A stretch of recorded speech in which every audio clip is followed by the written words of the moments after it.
You can't hang on to yourself. You don't have to try not to hang on to yourself. It can't be done, and that is salvation. Welcome to day number 3 here in Japan for the Fly A&A Windsurfing World Cup. It was an early start this morning, but it was worth it because the wind was blowing and we got on the water.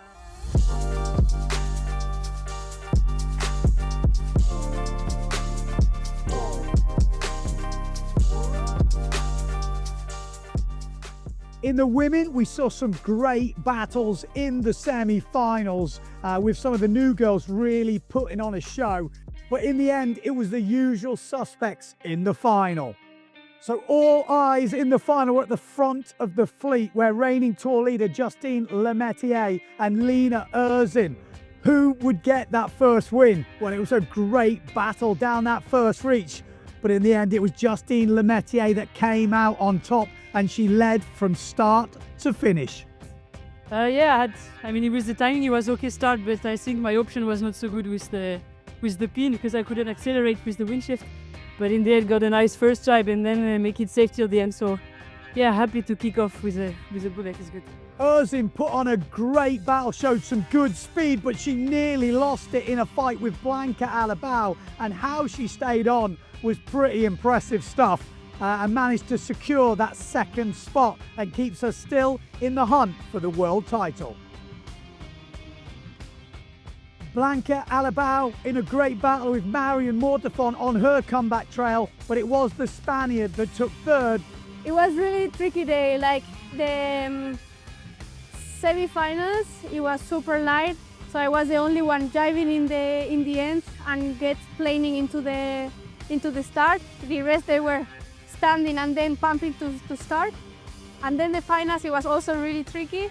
I was in the park with the other girls, and then Lina shoot down just before the start because she was almost going out. So I had to stop and then pump to restart, so I didn't have a really good start. But then my speed was there and I could finish third also. Some travels with Lina again, going to the second mark. But it was super fun, good fights, and my speed is there, so hopefully we get more races tomorrow. The day was long for only one race. The wind was gusty, so hard for me to choose the equipment. As I'm not 100% physically in shape, I took some tuning of my equipment, which was not the best, I think, but I need this to perform. I finished 5th and I was happy to take the start. I took 2 good starts, so yeah, I was happy to be here to fight with the girls.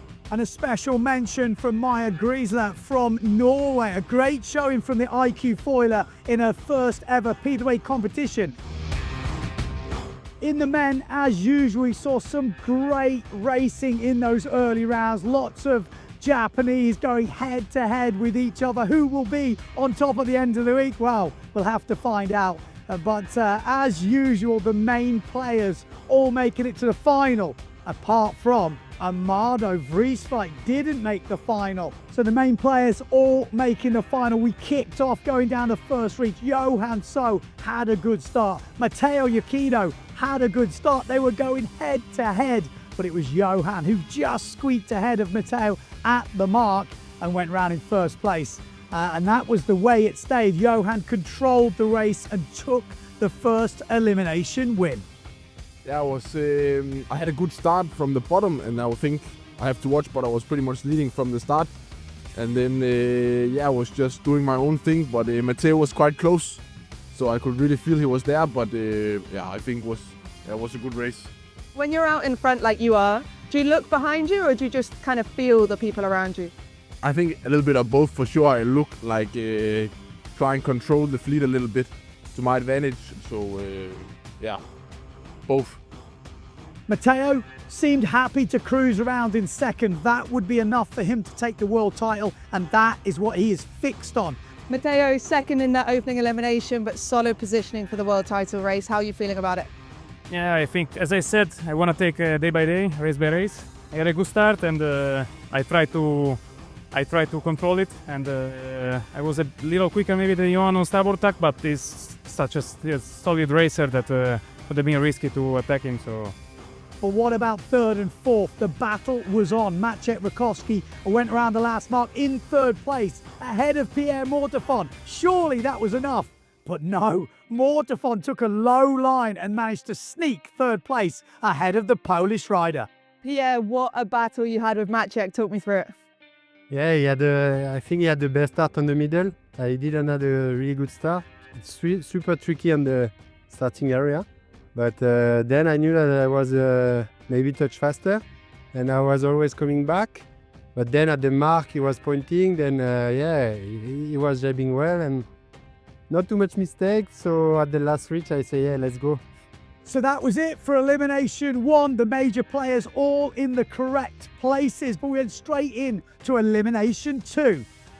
But unfortunately, the wind was not stable enough. We had some good performances. Tomizawa, the local Japanese rider, up into the top 16, but we couldn't finish the elimination. So that is it for day number 3. The forecast tomorrow doesn't look particularly great, but the last day is looking hot. We've still got more races to do. World titles are still on the line. It's going to be nerve-wracking. Anything can happen. Stay tuned.